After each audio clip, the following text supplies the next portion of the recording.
Hier, on a parlé à Rabotai sur l'importance du Moussar. C'est que pendant cette période du Omer, entre Pesach et Shavuot, Am Israël se prépare pour le don de la Torah. Et comme on a dit, la Torah. L'homme, c'est sûr qu'il doit s'investir dans les mots de la Torah, mais il a besoin aussi, disons, de se préparer et d'avoir une conduite adéquate par rapport pour un béni Israël. On a parlé sur les minagim, c'est que entre minha et arvit, alors il y a beaucoup de minagim dans les communautés, certains, le rav de la communauté fait des halachot, d'autres il fait du moussar, certaines communautés font des histoires, et nous on a dit que notre minag c'est lire Mishlei, Azharot, ça c'est les passages qu'on lit le jour de Shavuot. Et on a parlé aussi sur l'importance d'initier surtout les enfants. Il ne faut pas que ces passages-là, ils se perdent. Déjà, comme on a expliqué, Qira'at Torah, déjà malheureusement, aujourd'hui il y a beaucoup qui ne lisent pas comme il faut. Ils lisent, mais bon, on va dire, malheureusement, ils négligent pas mal de choses, surtout au niveau de la lecture, au niveau du dirkdour, de la prononciation. Et là aussi, pareil, le Mishlei, c'est dommage, il y a des airs très intéressants et même très émouvants. Ça appelle les gens en général, quand ils viennent écouter ces passages de Mishlei, chaque fois qu'on voit, il y a un petit air qui va changer. Alors, comme on dit, ils sont curieux à entendre et savoir. Mais Rabotai, encore le plus important, c'est les paroles qui sont écrites. Et là, on va essayer, Bezrat Hashem, on ne pourra pas expliquer tout le livre de Mishlei. C'est un livre très riche, mais on va essayer au moins aujourd'hui de dire un petit peu quelques mots sur le premier Perek. On a expliqué que le Mishlei était écrit par Shlomo HaMelech. Shlomo est Hacham Mikol Adam. C'est rapporté que Shlomo HaMelech, on avait expliqué dans le dernier cours, qu'Hachem lui a demandé qu'est-ce que tu veux. Il a dit je veux la Chokhba. En fait, il était, on va dire, un rêve. Il se réveille le matin et il voit il y avait des animaux qui parlaient à côté. Il a compris ce qu'il disait. Il a compris qu'il a reçu quelque chose d'exceptionnel. En règle générale, un homme, quand il a besoin de conseils, il va aller voir des gens qui sont qualifiés. Des fois, il a besoin qu'on lui parle. Il va aller voir des psychologues, il va voir des gens qui sont des hachamim. Et là, Rabotai, on va essayer de rapporter le parole de la personne et hacham et kol ha'adam. Shlomo HaMelech, l'homme le plus sage du monde entier. Et plus que ça, Shlomo, il était roi. Et on sait, un roi, il a beaucoup d'expérience. Et à travers ce livre de Mishlei, celui qui veut vraiment l'étudier, il y a énormément d'épiroshim, des explications, toutes les langues, ça a été traduit, et on peut vraiment avoir des conseils pour tous les domaines de la vie, que ce soit au niveau de l'éducation des enfants, travailler sur soi-même, même dans la vie du couple. Et si vous voyez, Rabotai, aujourd'hui des grands conférenciers, quand vous les voyez faire des conférences, ils développent des sujets, il s'inspire énormément de Shlomo HaMelech. Alors on va dire à Rabotai quelques mots sur le premier père. Alors il commence par quoi? Par Mishlei Shlomo ben David Melech Israël.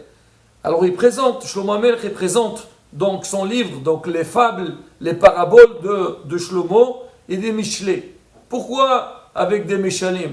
On sait, en règle générale, l'homme, quand on veut lui transmettre un message, alors qu'on va être un peu, comme on dit chez nous, un peu cru, sec avec lui, il a du mal à accepter. Karov Adam le'atzmo. L'homme, quand on lui parle d'un de ses défauts, alors il est un peu raguiche, alors il est sensible, il est dérangé.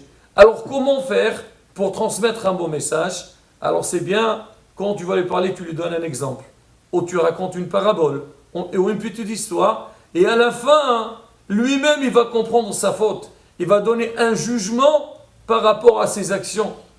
J'ai lu quelque part, on dit que l'homme aussi, après 120 ans, quand il va se présenter devant Kadosh Baruch Hu, Hachem, il va lui montrer ce qu'il a fait, mais il ne va pas lui dire que c'est toi qui as fait. Il lui dit, dis-moi par rapport à ce que tu vois, alors qu'est-ce que tu penses? Comment tu juges donc cet événement-là? Lui-même, l'homme, il va trancher, il va décider par rapport à ce qu'il a fait. Alors pareil aussi, quand on est sur terre et on a besoin, donc, comme on dit, de nous corriger, alors c'est important de passer par les histoires et les méchalim. Faire très attention. Souvent, qu'on voit des fois dans des synagogues, alors le Rav, il va faire une dracha. Il va raconter une très belle histoire.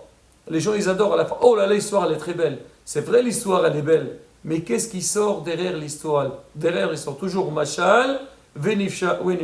L'homme midrash aikar et la ma'aseh. C'est vrai, une belle dracha, c'est important. Mais le plus important derrière la dracha, c'est que l'homme, il passe à l'action. Alors, qu'est-ce qu'il dit Shlomo HaMelech? On ne va pas tout traduire, mais je vais vous dire un petit peu le programme du premier père et citer quelques citations. Alors, au début, Shlomo, il parle de l'importance que chacun, il doit chercher la chokhma, chercher la sagesse. Mais ce n'est pas seulement pour celui qui est ignorant. Des fois, il y a des gens qui te disent, moi, Baruch Hashem, je suis bien éduqué, j'ai appris quand j'étais jeune, j'ai pas besoin, je connais tout. Souvent, des gens, quand vous les voyez, quand il y a un shi'ur de Torah ou il y a une dracha, souvent, à peine le Rav, il commence à parler, tu le vois sortir. Et oui, je sais, je connais ça. Tu connais, tu ne peux pas savoir. Déjà, même si tu connais des fois une hazara, c'est important. Et des fois, à travers le message, il y a des choses que tu n'as jamais pensées et ça va t'aider pour évoluer.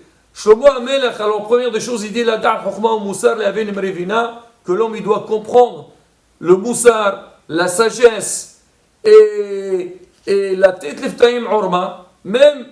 C'est pas seulement celui qui connaît, même celui qui ne connaît pas la tête urma, des fois on a besoin d'avoir des ruses, pas hasbe shalom, des ruses pour faire du mal, mais savoir comment se conduire, donc des fois dans des conditions un peu difficiles, alors on a besoin d'avoir, donc comment savoir s'en sortir des problèmes. Regardez le mot de Shlomo, il dit Shma hacham Yosef lekah. Shlomo il dit je ne m'adresse pas seulement à celui qui est petit, qui est ignorant, qui ne connaît rien, je m'adresse aussi au hacham.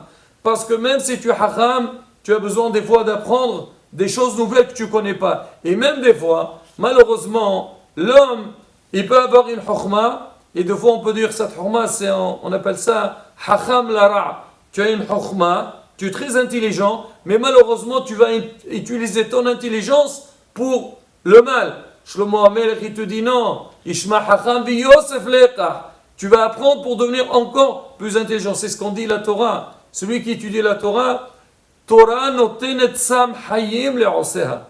Elle donne un sam, c'est quoi un sam? C'est comme un médicament hayim le'oseha. Elle donne la vie à la personne. Shlomo HaMelech continue. Alors il nous prévient. Shema beni mosar avecha ve'al titosh Torah temer. Déjà, si on va prendre le passo tout simple, il te dit mon fils, Shema beni mosar avecha. Écoute la morale de ton père.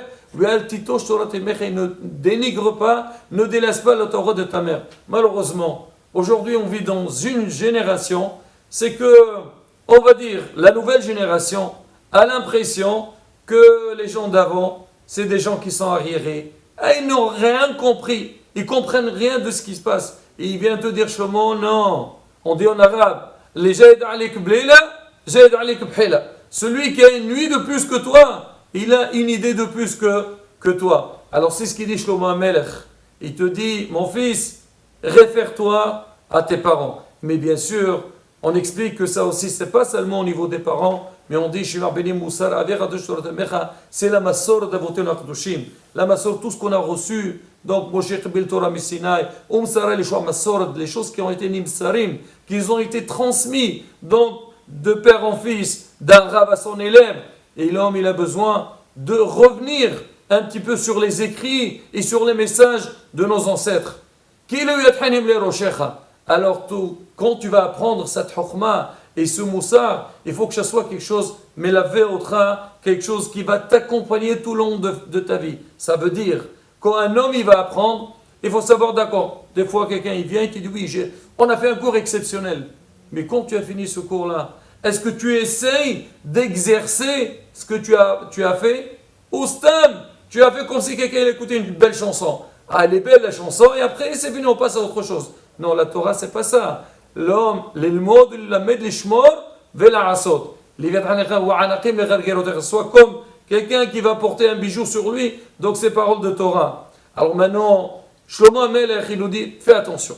Tu peux apprendre dans la vie des très belles choses et comprendre le vrai sens de la vie, mais sache-le, tu peux te trouver des fois dans des conditions qui ne sont pas évidentes, Déjà en nous, on a le Israra.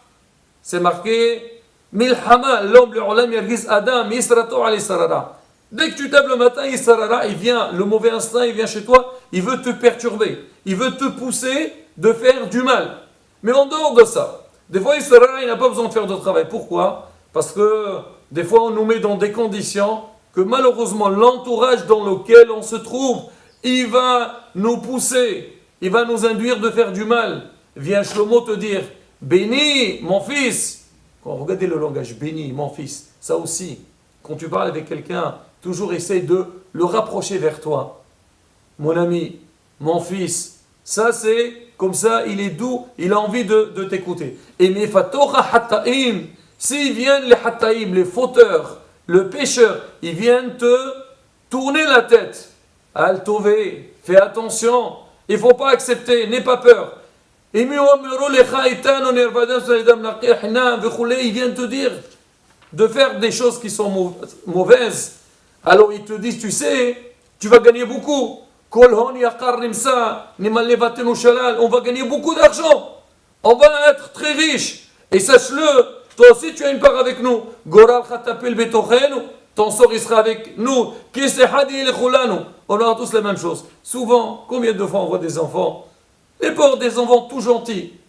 Ah, ils partent avec leurs copains. Au retour, la maman demande, où t'étais mon fils? Oui, j'étais avec moi. Ils m'ont dit, viens, on va tel. Tu as demandé à tes parents, est-ce que cet endroit il est bien ou pas? Qu'est-ce que vous avez fait? Ils commencent à raconter. Shimishmor. Shimishmor, l'homme il a besoin. Là c'est pareil. Israël, il te dit, le Israël et aussi les gens les mauvais. Alors dit, mon fils, ne va pas, il ne faut pas les suivre. Mais empêche ton pied de leur chemin. Regardez Rabota ici, Shlomo il dit une phrase exceptionnelle. Il dit, il parle, les oiseaux, quand ils s'envolent, ils regardent, ils ont besoin de manger, alors ils voient des grains sur le sol. Eux, qu'est-ce qu'ils disent? Oh là là, c'est beau. Ils disent, mais non, on lui dit, tu sais, il y a un piège là-bas. Mais non, c'est rien, c'est pas du tout, il ne faut pas en tenir compte. Regarde, il y a du blé, il y a des grains, il y a de quoi manger. Et il dit justement, c'est ça, Israël. Quand toi tu vas penser au mal, il va te dire, mais non, c'est rien, ne t'inquiète pas, c'est rien du tout. Tu fais attention, mon fils, sois hacham. Alors il te dit, malheureusement, l'homme, on lui parle du bien, on essaie de le pousser à faire du bien, il ne veut pas écouter. Il dit un jour, il va arriver que la personne, elle va avoir une prise de conscience. Elle va se dire, oui, j'aurais dû écouter. J'aurais dû m'intéresser à toutes les belles choses qu'on a voulu m'apprendre. Et il te dit des fois, c'est pas évident. Il dit, il dit, quand l'homme il arrive, il suit ces mauvais là, et il tombe dans le piège. Il dit, ils vont m'appeler, j'aurais dû écouter, j'aurais dû m'intéresser. Il faut chercher la chokma, ils ne vont pas la trouver. Pourquoi? Parce que ils ont déjà rempli leur tête avec des choses qui sont... Pourquoi? Parce que ces gens-là, ils ont détesté la sagesse. Ils ne sont pas intéressés à la Yirat Shamayim. Mon fils, Yirat Hashem, Rishid Darko, la première des choses que tu as besoin de prendre. Le Avol Asati, il a Shlomo Melech, il se plaint, il dit, regardez, combien je vous ai parlé, fallait m'écouter, fallait me suivre. À la fin, il dit, regardez. Celui qui m'écoute, il va résider dans le calme, dans la tranquillité. Il sera jamais, il aura jamais cette angoisse de la peur que le mal va arriver. Pourquoi? Parce que quand toi, depuis le début, tu as su prendre le bon chemin, suivre les paroles de Hachamim, Be'ezrat Hashem, tu verras qu'il n'y a aucun mal. Rabota, un passage, ça comme on dit, c'est une introduction qu'il a dit Shlomo Melech. Quand l'homme, et comme on a dit, il s'intéresse un petit peu à des vrais Rabotin Ploshim, combien de lumière, combien de bénéfices on a. Qu'on puisse, comme on dit, suivre le chemin de nos ancêtres, Torah Tel Plocha, Véniske, à tout le bien, Amen, Kerason.